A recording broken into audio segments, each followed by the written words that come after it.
The world is a place where needing something from another person is fundamentally safe or fundamentally risky. What came later, and what changed everything about how this theory applies to adult professional life, was the discovery that these templates do not stay in childhood. They do not get filed away when you become capable of rational thought and professional behavior. They do activate. They reactivate with full neurological force in any relationship that carries the emotional signature of the original bond. A relationship with someone who has power over your survival, real or perceived. A relationship where approval matters and disapproval carries real consequences. A relationship where you must depend on another person and cannot fully control their response to you. Your relationship with your manager carries exactly that signature. And your nervous system has been recognizing this since your very first performance review. Researchers Mikulincer and Phil Shaver, whose decades of work represent the most rigorous empirical mapping of adult attachment ever conducted, identified 3 primary patterns that predict how adults respond under conditions of stress, dependence, and uncertainty. The secure pattern, developed when early caregiving was consistently available and responsive, produces adults who can ask for help without shame, give and receive feedback without treating it as a referendum on their fundamental worth, and tolerate ambiguity in relationships with authority figures without that ambiguity destabilizing their entire sense of self. They process conflict through a nervous system that was trained over thousands of early interactions to expect that distress is temporary and that other people are fundamentally. There is a version of you that exists only at work. It checks its emails twice before sending. It stays a little longer than necessary. It says yes to things it does not have time for, because saying no feels like a risk it cannot name clearly, but can feel somewhere in its chest every time the situation arrives. It rehearses conversations with its manager before having them. It takes silence in a meeting as evidence that something has gone wrong. It confuses approval from an authority figure with safety, and disapproval with something that resembles danger. You may recognize this version of yourself. You may have spent years assuming this was simply who you are at work, how you are wired, the particular price of being professional and serious and careful. What you may not know is where this version of you actually came from. And it did not come from your job. It came from much earlier than that, from a time long before you had language for any of it. Psychologist John Bowlby spent decades developing what became the most influential theory of human emotional development in the 20th century. His central observation was that human infants are born with a biological system whose only purpose is to maintain proximity to a caregiver. Not proximity for food or warmth in any direct sense. Proximity for safety. The infant who cries and is comforted learns, over thousands of repetitions, that distress signals bring relief. The infant who cries and is ignored learns something quite different.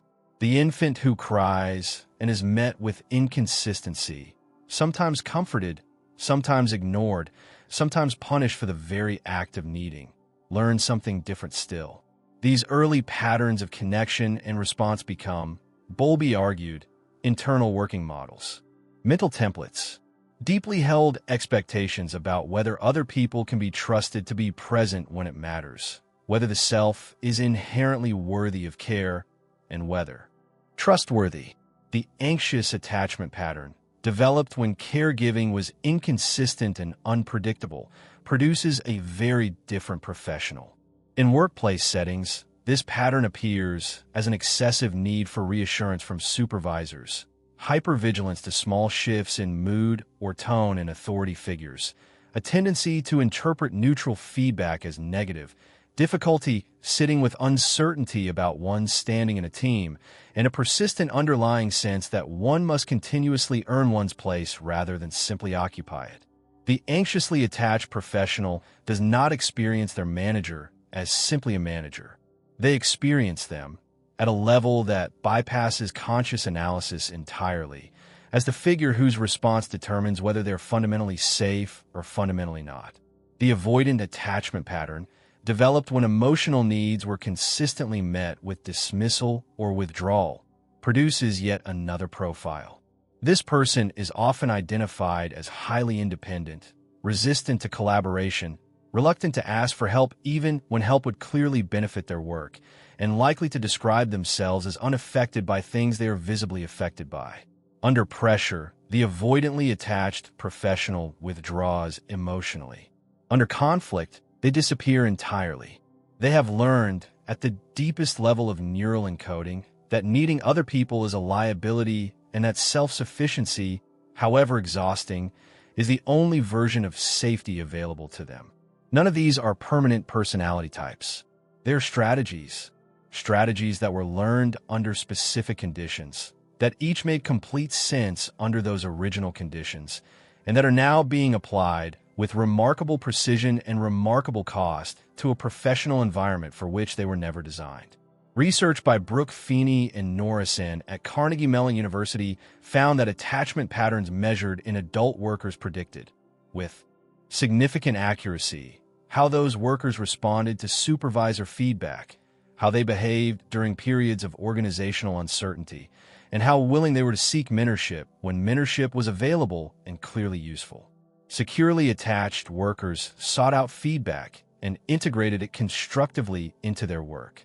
Anxiously attached workers sought reassurance more than feedback and often could not effectively process the informational content of an evaluation because the emotional charge of the interaction consistently overrode it.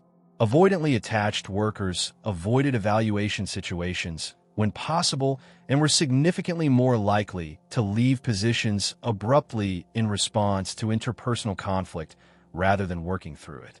What this means is that the professional behaviors you may have interpreted as simply being who you are, your particular relationship with authority, your specific response to performance reviews, the way you read a room when your manager seems preoccupied or cold, the quiet flood of relief that follows a compliment from someone whose opinion carries weight, are not arbitrary or fixed features of your character. They're the output of a system that was built long before you ever received a salary, running continuously in the background of every professional interaction you have, quietly shaping what registers as a threat, what registers as safety, and what you believe you are allowed to want from the people around you. You can learn to recognize the system. You can come to understand where it came from and why it made sense when it was built. You can begin, with that understanding, to work with it deliberately rather than simply inside it without knowing it is there. But none of that becomes possible until the moment you know the system exists. If this changed something about how you understand your own behavior at work, subscribe. Every week on this channel, we go further into the hidden systems shaping how you think, feel, and connect with the people around you. The next video continues from exactly here.